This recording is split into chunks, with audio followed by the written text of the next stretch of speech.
So it was time to leave, and our parents wrapped up the apartment, sent our furniture to Holland, and we made plans to leave Germany. And it just so happened that the tickets on the train to Amsterdam were for November 10th, 1938.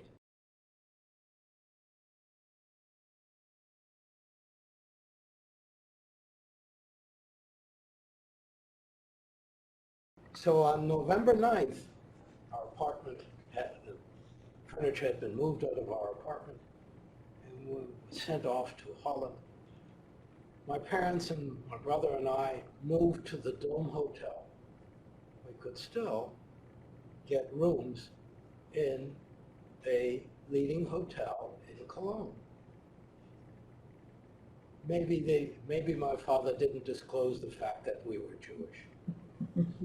Very likely to be the case, because they also lived like they asked their children to live, undercover. So we moved into the Dome Hotel and waited that night. In the morning we were to go to the station, the Bahnhof in Cologne, and leave from there to go to Amsterdam. Well, my brother and I went to sleep, and in the middle of the night, they woke us up. They said, "Boys, come with us.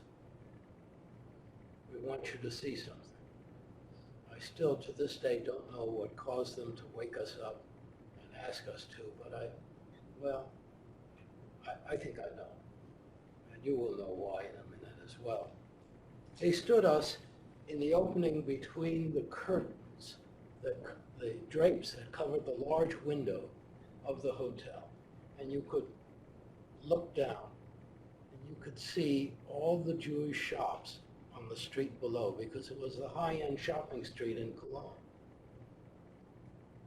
And what we saw was the enormous destruction that was taking place on Kristallnacht on November 9th, 1938.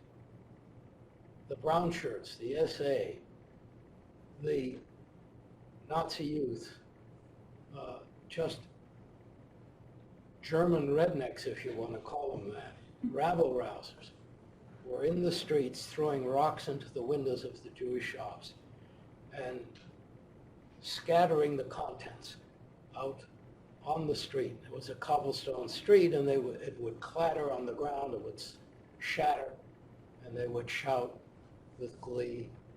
And this went on and on. And I remember my mother and father, they stood behind us. I don't remember who said it, but one of them said, "Boys, what you see here, don't ever forget it." Because they didn't give us a reason. They just said, "Don't ever forget it." And of course, what they meant was, if it can happen here, it could happen anywhere. I'm sure that was implied. Well, the next morning we got up, we got onto the train, we went to Amsterdam. But we didn't get there because the Nazis had sealed the borders in Germany, didn't allow anybody in or anybody out. Probably because they knew, they certainly knew, that this destruction that was happening in Cologne was happening in all the cities in Germany, and indeed was happening in Austria, everywhere that Germans existed.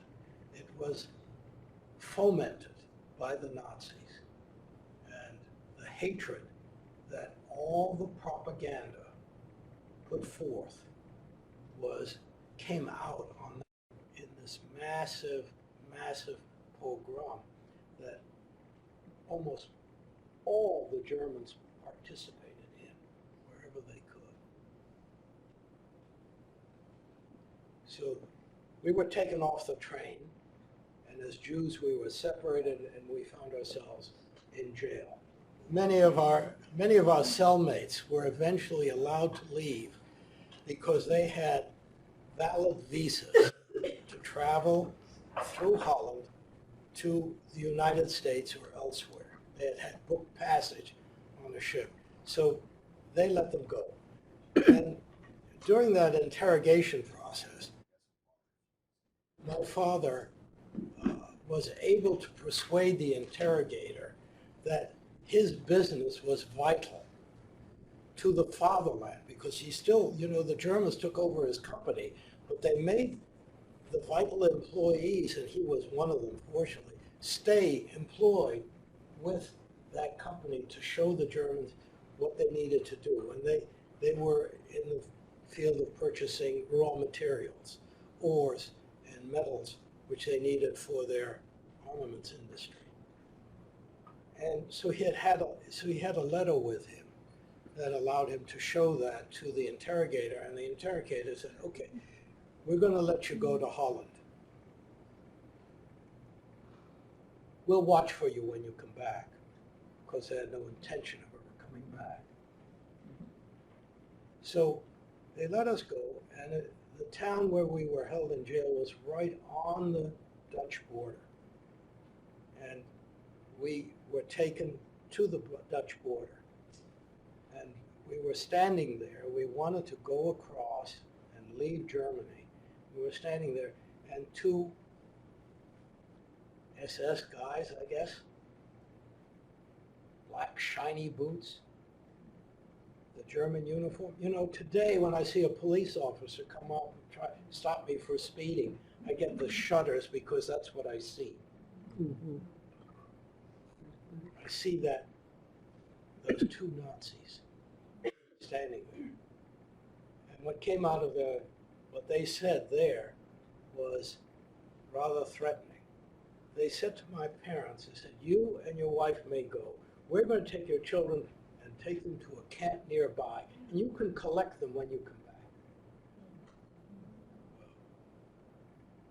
Well, I have to tell you, the fright that I experienced leaving the people that had protected us and on whom we depended for everything, all that time, it was terrible.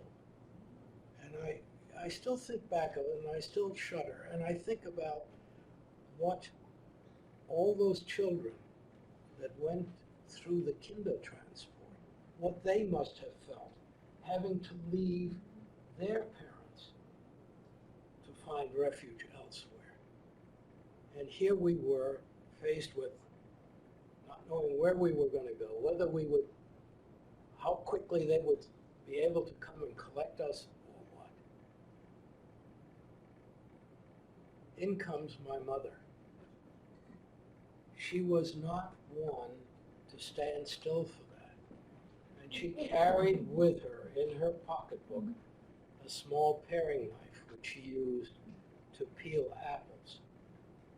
And she took that paring knife out of her pocketbook and she faced these two Nazis and said, our children are coming with us, and if you attempt to stop us, I will cut their throats, and then I'll cut my own throat right here.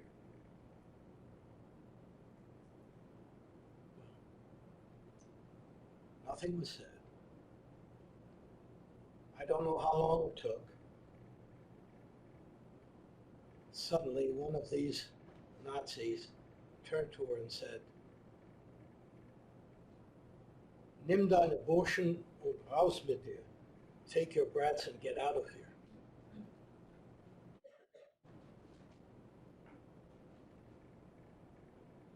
I say that took enormous amount of courage. My brother and I never gave a thought to what might have happened to us, that our mother would murder us. That was an impossible thing to even think about. We were much more frightened about the fact that we might suffer a separation rather than lose our lives. I've never thought of that aspect of my escape, but I've often thought about that separation, which was much, much, much more frightening.